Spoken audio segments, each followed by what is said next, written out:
All right.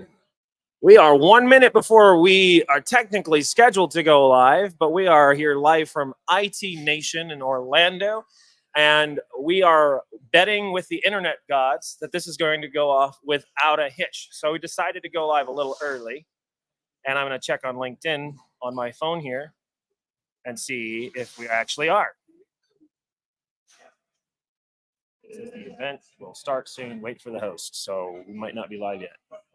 Maybe it'll kick us in right at 2:30. Let's see.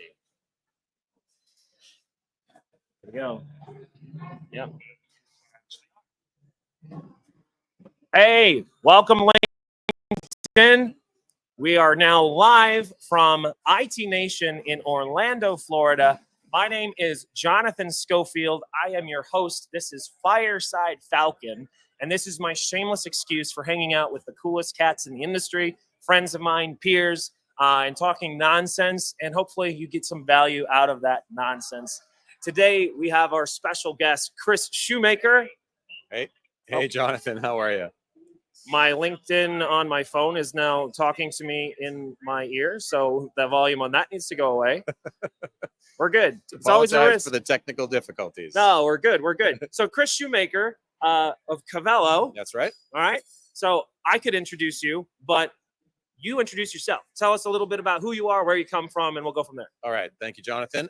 Kris Shoemaker. I'm the head of channel at Cavelo. I've been with Cavelo for 3 years, and before that, I was with another vendor in the space, and before that, 15 years as a rep at various MSPs. So I've been kind of in and out of the space for 20-ish years or so. Fantastic. Thanks for that. So what do you think of IT Nation? Surely you've done this before. I have. Right. How many times have you done this event?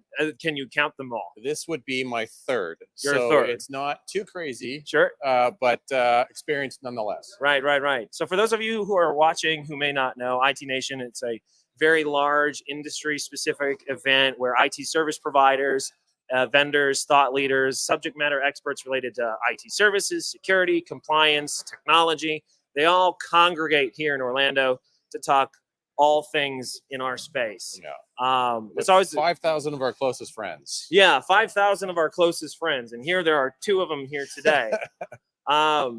What's the experience been this week for you guys? Fantastic, actually. This has been heads and tails the best IT Nation that we have attended as Cavelo as a company. We kind of went big. We brought extra people this time. We did extra sponsorships, side sponsorships, and so on. We had a custom T-shirt press at the event, and we've got really engaging conversations with MSPs that are trending larger. And I think it's because now we are being recognized as a company. The top of mind awareness from a brand standpoint is starting to really, rubber hit the road. Sure. And so the conversations are getting more frequent and better engagement. Right. Fantastic. I love that. So I want us to talk a little bit more about Cavelo, maybe towards the end of our conversation, because my commitment here is this is not really a sales pitch per se or meant to be like a big ad, though I do want you to rep your brand, and I do want you to talk a little bit more about Cavelo specifically. Well, we got a topic lined up for today, which obviously, Kris, you're completely qualified to address. You are more qualified to address than myself, though I'd like to think I have some insight here.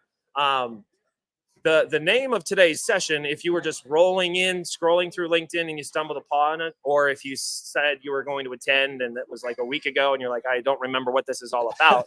It's called Chinks in Your Armor.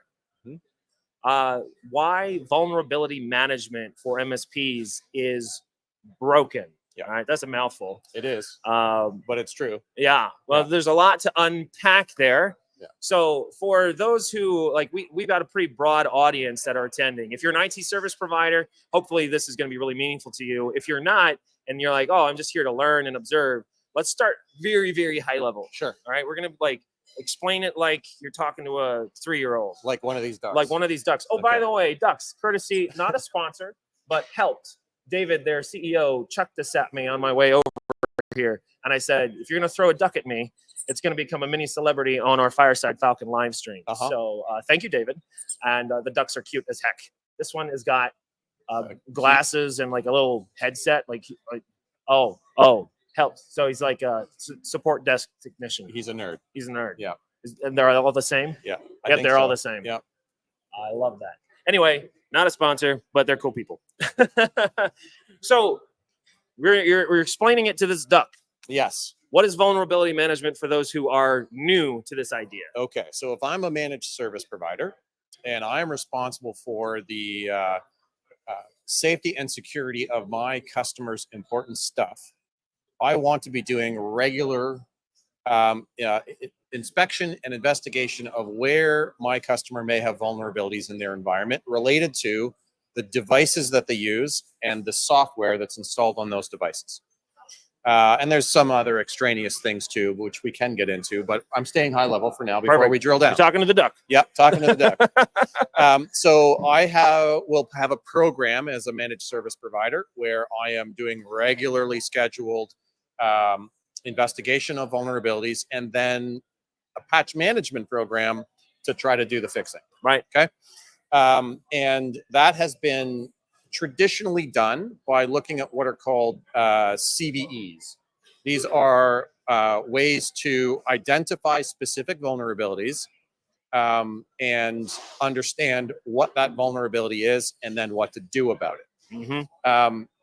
The rating system for severity of these CVEs is done on a 1 to 10 scale, and people have traditionally taken the most severe or the 10s and fix those, and then the 9s and fix those, and then the 8s and fix those, and usually kind of forgotten about everything below the 8s. And that is has become, because the industry has become more complex and the vulnerabilities have become more complex and the frequency of vulnerabilities has become increasing over time. That way to measure and gauge what people should prioritize in their vulnerability management practices is quite outdated. Mm-hmm. The way that you should look at it is, as a managed service provider, you don't get points for simply patching indiscriminately. You get points for protecting your customers' intellectual property and the things that they may see as private, sensitive, and important. Sure. And so we need to be a little bit more advanced and a little bit more sophisticated in how we choose to prioritize our time and therefore our customers' money, right, on what we do to protect them. Right. No, I love that. And thank you. I think our duck has gotten a very good education from 10,000 foot of what vulnerability management is. Yeah. And if you're an MSP, that's probably, we're preaching to the choir a little bit, but I like to start from a foundational understanding of, you know, what's the accepted, like, this is what it is. Yeah. What's fascinating to me is I like to like go back in time and look at the breadcrumbs that brought us from where we were as an industry to where we are today. And I go back and think about what computers were like 15 years ago, what systems were like 20 years ago, 30 years ago. And when people were creating these systems, I don't know if it was just because they assumed people were basically good and like, you know, they're not going to take advantage. They're not going to try to find ways to break a thing or exploit a vulnerability or like search out a vulnerability to exploit. But obviously, as we've learned over the last 10, 15 years, 20 years, as cybersecurity has been forced upon us as a necessary thing to fully understand, regardless of whether you're in the technology space or not. If you're a business owner, business leader, it's relevant to you. And it may not be the thing that first pops into your head when your head pops off the pillow in the morning, but you have to address it. And I think everybody, for the most part, universally acknowledges that now. But 15 years ago, 20 years ago, not so much. Well, if we're talking to the duck, I might refute your statement, because many small business owners will still say to themselves, well, we're a small business. We don't really have anything. Why are we a target? Sure. But what they don't realize is that they are the primary target because they have no money to properly secure themselves and to have a strategy to protect themselves. Right. And so they're the easy target. That's right. Right. And if we rewind the clock, like you were saying, and look at what things used to be. Right. A network for a small to medium-sized business was one server in a closet. Yeah. And nobody took their work home. Right. It was all on a desktop that resided within a private network in one physical space. Right. And there was no thing called cloud repositories of data. Correct. And now all of that exists. Everybody works from home. there is no let's call it castle wall, right? And everything is in the castle. It doesn't work like that anymore, right? Yeah. But people still need to put up their to build their castle walls, however, with bricks of block and tackle tool sets. That's right. To create a cybersecurity strategy. But from the sort of, let's call it vulnerability management 2.0 or generation 2 perspective, that people are now calling attack surface management, right? People always build that castle wall, but they always forget to ask themselves, well, what the heck are we trying to protect in the first place? Right. And if you don't know what you're trying to protect, it's very difficult to put a plan together in order to figure out how to protect it. Right. So while you were sharing that, an analogy came to mind, and literally, this is just off the cuff, literally just popped into my head. So I'll be very curious to the ducks hear your need thoughts to know. on it. The ducks need to know. All right. So hang in there with me. We're going to go back in time a little bit to I went on a camping trip with my father to Canada, actually. Right. Chris is from Canada. Hi, everybody. And my dad is like, oh, I'm going to fly into Minnesota. We're going to drive across the border, and we're going to go camping for a week and go fishing. Yep. He's like, don't worry about bringing an air mattress. I have an air mattress. Okay. And Chris is like, where the heck is this going? No. I promise there's a point. Here's the thing. There was a leak in the air mattress. Of course and it was brand new out of the box, but there was a leak in it. And we're spending a week on this air mattress, or I'm sleeping on the ground.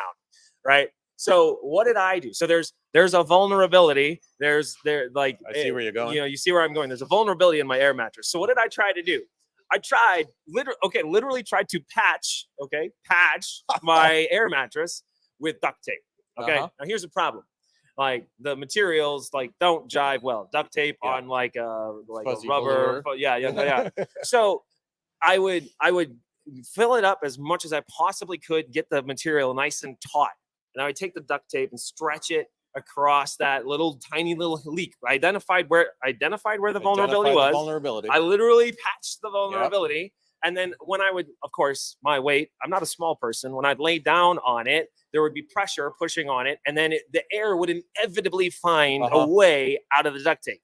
So then what did I do next? My stupid idiot brain, I was like, all right, well, there's a new vulnerability now because the patch needs to be patched itself. So I find where the air is coming out of the duct tape. And lo and behold, I end up fast forward using like half a roll of duct tape to try and just retain enough air that I could maybe get through in one night's sleep. And spoiler alert, it didn't work. That's not how you fix a vulnerability in an air mattress. That is not a strategy. Yeah. No, it's not. No. It's a very reactive approach, isn't it? You need to be proactive, right? Not reactive. Yeah. So I think I go back in time in my mind when people didn't realize that air mattresses even could leak. We're talking about computers now, systems, right? No, really, we are. Yeah. Like you go back in time in your mind to when people weren't thinking about cybersecurity and like, I'm not a target, I'm not vulnerable. And some people still don't realize that their air mattress could leak. Yes. Now they don't realize it sometimes until they're literally sinking into the consequences of it. Yep. Now you enter the MSP, the IT provider enters the chat now, right? And they're like, hey, make sure my air mattress doesn't ever leak. Make sure that my systems don't have any vulnerabilities so I can sleep at night. Yep. All right, this analogy is working way better than I thought it would. It just literally popped in my head. And so vulnerability management up until recent history has been all about identifying where all the holes could be. Yep. And then indiscriminately, with really little to no thought about prioritization, just slapping duct tape wherever we can, and hope that the leak is okay. The prioritization has ever only had one dimension in the, let's call it generation 1 vulnerability management, and that dimension was, let's look at the most severe vulnerabilities as rated by the CVSS, or Common Vulnerability System, scoring system, and work from the most severe down the list, right? But that dimension doesn't take into account many other factors that have become important over time. Sure. And so when you want a proper vulnerability management that does good prioritization, you have to add additional dimensions. And I would propose that some of those dimensions might be the EPSS, or Exploit Predictive Scoring System. So just to be clear for everybody on the call, and I'm talking to the ducks, the Common Vulnerability Scoring System is that simple rating out of 10 about how severe a vulnerability is, as rated by the CVE. When you add the EPSS or exploit predictive scoring system, that adds another lens to help you focus. And that lens for EPSS is exploit predictive scoring system. So this is a prioritization or potential score on if left unaddressed for 30 days, will that exploit be exploited? And so the higher the rating out of 100, this is out of 100 for some reason rather than 10, because why not make it more complicated? Why not more numbers? Then you have two lenses that you can bring together to find a focus. And then I would also propose that an additional dimension that would be important is, hey, wouldn't it be great if we as an MSP understood which devices in my customer environment had the most amount of important stuff that my customer would want to protect? Right. So now you've got three lenses that you can put together, and you have a proper system where you can prioritize appropriately your time to be spent in the best possible way for your customer, because they're only going to give you so much money. That's right. To do good things for them. That's right. So you need to be able to figure out what best to do with the time and money that they have given you. That's right. And this is where my air mattress analogy maybe breaks down a little bit, because the air inside an air mattress is universal. It's all the same, but that is not how your customers' systems and machines are, right? So the secretary at the front desk will have certain levels of access to certain things, or should only have certain access to certain things, which you also probably should know. Yes, just saying. Correct.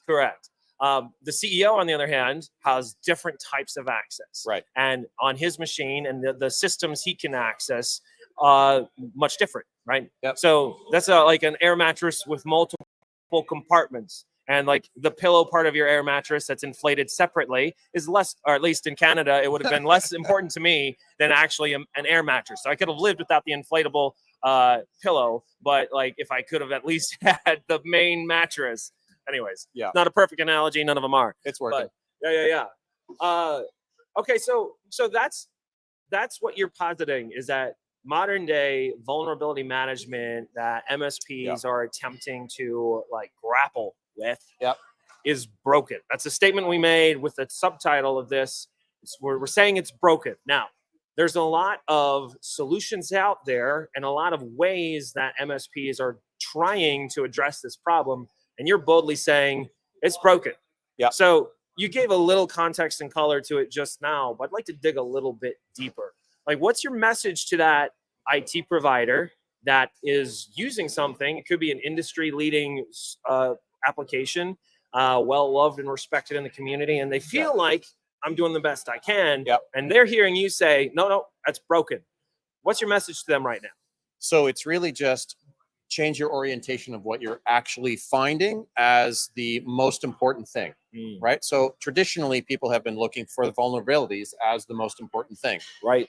I would suggest that the most important thing should first be, where is the stuff that your customer would want you to protect, right? You don't do vulnerability management for vulnerability management's sake. You're doing vulnerability management to protect your customer's world, right? So change the world to first look at where your customer's private, sensitive, and important data is, right? And then concentrate on the vulnerability management practice and the patching and remediation that comes from that, right? In relation to the North Star being the data, right? Where that's not what people do today. The North Star today in the traditional vulnerability management solution is looking for vulnerabilities, right? So that unpatched print server should not be looked at the same way where your private IP lives. Correct. Right. Okay. I love that. I think that the thing. All right. So it's broken. It's broken. How do we fix it? All right. This is where I'm giving you a carte blanche opportunity to pitch. Okay. Well, I'm going to try to keep it educational. Please do. Everybody knows that I work for Cavelo on this call. Right. That's enough. But I think people should concentrate on reevaluation on how they spend their time with their patch management program, because it all comes back to doing the remediation via patching, right? So what you want to do is concentrate on the most important devices in your customer environment, and you figure out which are the most important by understanding the aggregate amounts of important stuff that lives on those devices. Nice. So you need a solution that will first find all of that automagically,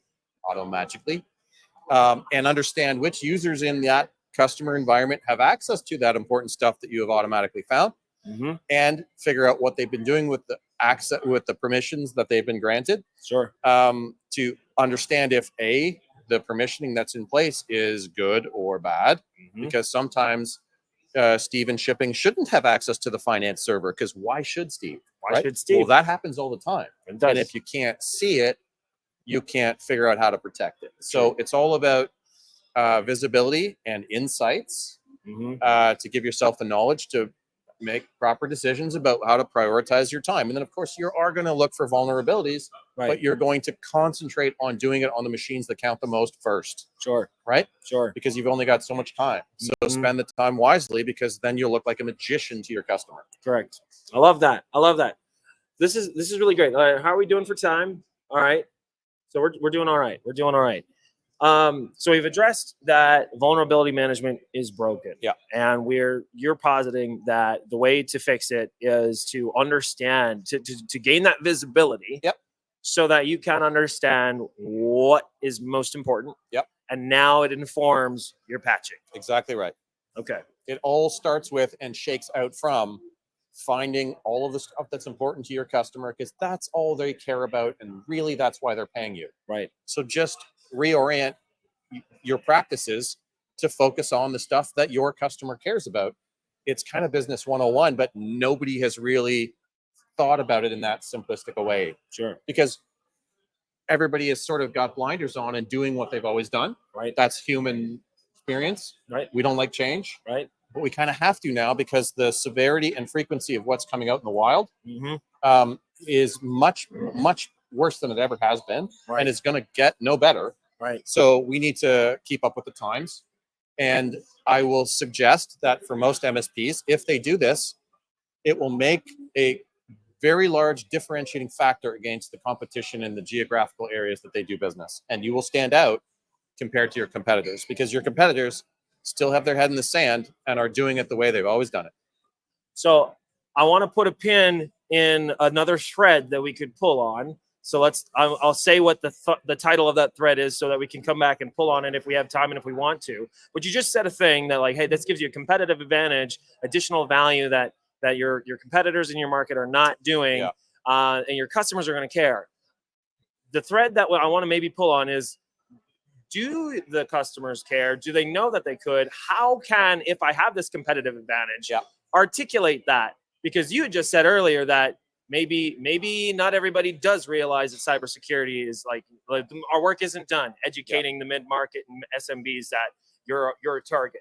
That's not done. So I want to pull back on that thread. So let's put a pin in it. We'll come back. If you're watching, right, what do you think of this?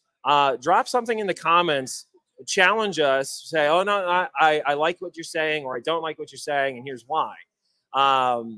And if you're watching this recording back later, don't be shy. Please, we'd love to engage with you. How are you solving this problem now? How are you solving or do you agree? Vulnerability management, is it broken in your mind? Are you accomplishing this with different tools, solutions, policies, procedures, standard operating procedure that you use? Let us know. And then, Jess, if somebody does comment, please interrupt us. Now let's go back to the thread. Yeah. You've got a minute to think about it. Yeah. I'm not convinced that going to a customer and saying, hey, we look for vulnerabilities, but not only that, but we understand what's most important to protect. Yeah. I'm not totally convinced that a customer knows what you're talking about. Okay. And how do you articulate that in a way the customer's like, oh, I need to work with you, MSP, and not break-fix IT guy, managed IT guy that doesn't do this thing down the street? So there's a couple of drivers that the customers of MSPs are being put under pressure more and more by. First one being getting and or keeping cybersecurity insurance. Yeah. Cyber insurance is a big deal these days. And finally, the policy writers are getting smarter. And they're making the due diligence requirements for any customer to get a policy or keep their policy much tougher. So the questions that a customer are being asked are things like, how many PII records are we going to be responsible for writing a policy against? They need to have quantifiable information asked for and given to the cyber insurance provider in order for them to get or keep their policies. So additional drivers, pressure. So customers are coming to their MSPs and saying, hey, we're being asked these questions by our cyber insurance provider, and we have no way to answer this. Right. And the MSP can have that ability to answer that question for them. Additionally, many businesses are now responsible for certification and compliance against various industry and or governmental frameworks. True. And without answering questions like, where's my important stuff, who's got access to it, and how it's vulnerable, they can't be certified. Right. And they need to be certified in order to continue to do business. So they turn to their MSPs for help in order to get and or keep their certifications for these compliance frameworks. And the MSPs need to have the ability to help answer those questions, or they won't be the MSP anymore. Somebody else will. All right. And here I thought I was throwing a curveball at Kris, because like customers often don't understand or don't appreciate like the stuff that you do that in your stack. You know, you could show them line item by line item why, you know, like this EDR is what they need, and the antivirus is what they need, and this attack surface management platform, Cavelo, is what you need. But like customers just hear dollar signs often when you articulate those things. So I don't need to pay for that, blah, blah, blah, blah. But you're coming back saying it's not enough.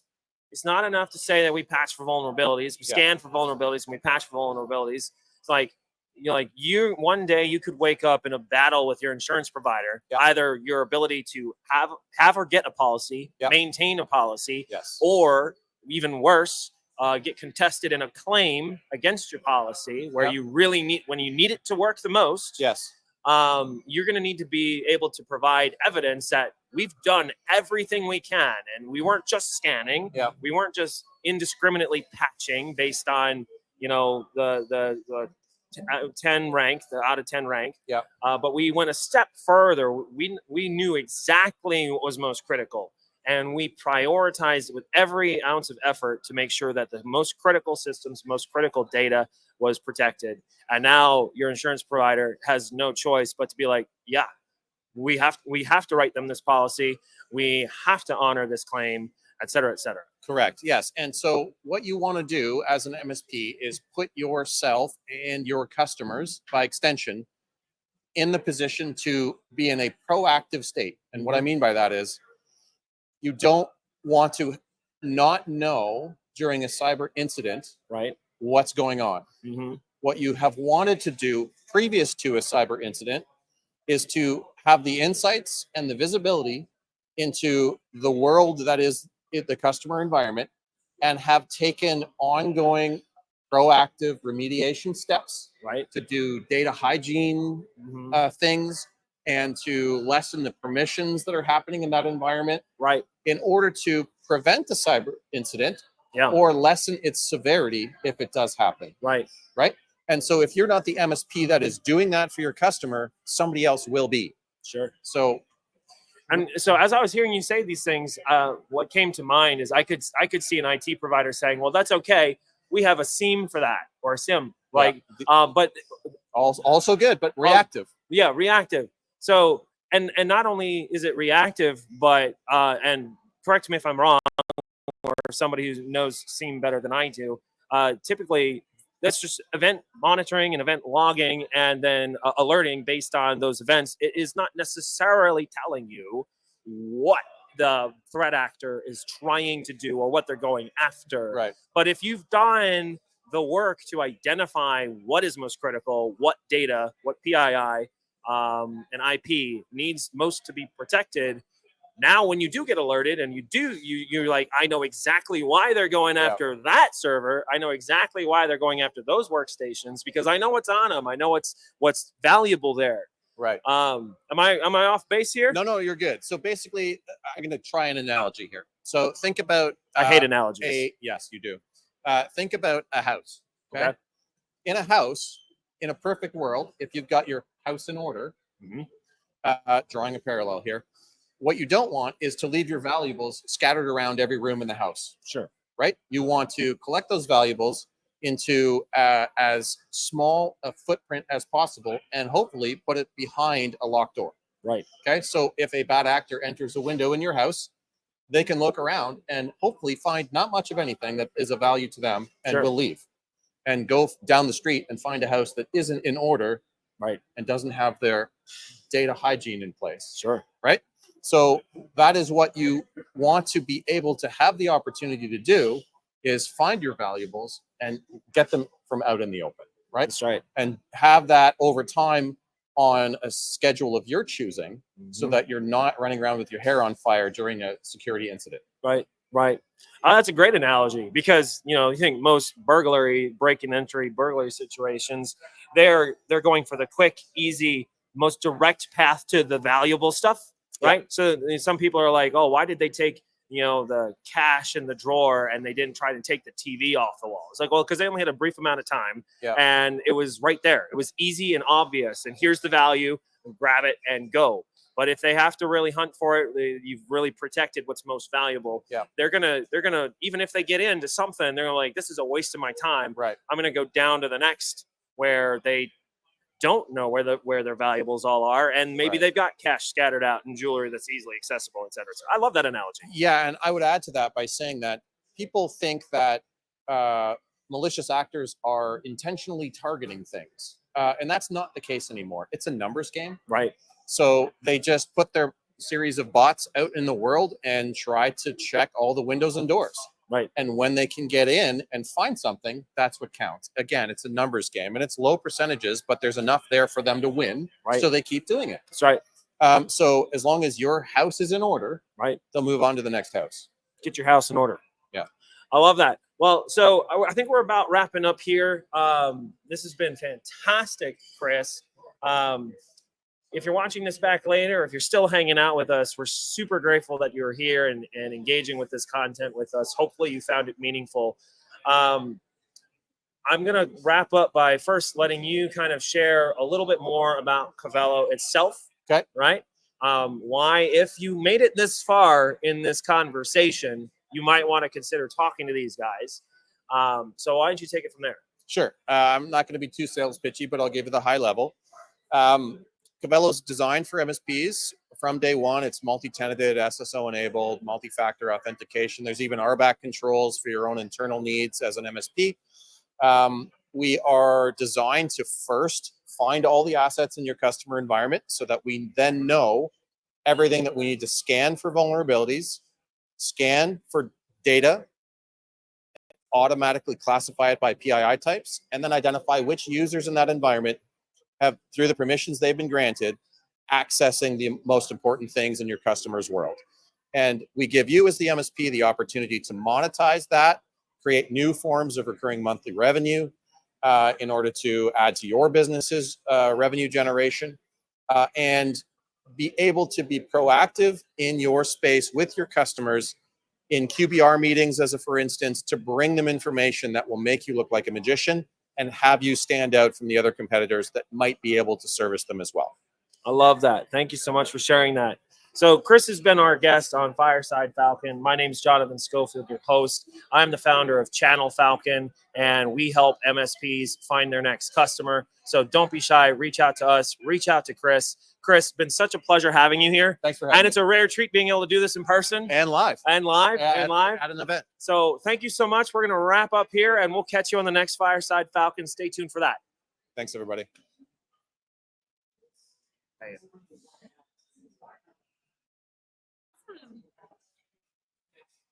That all right?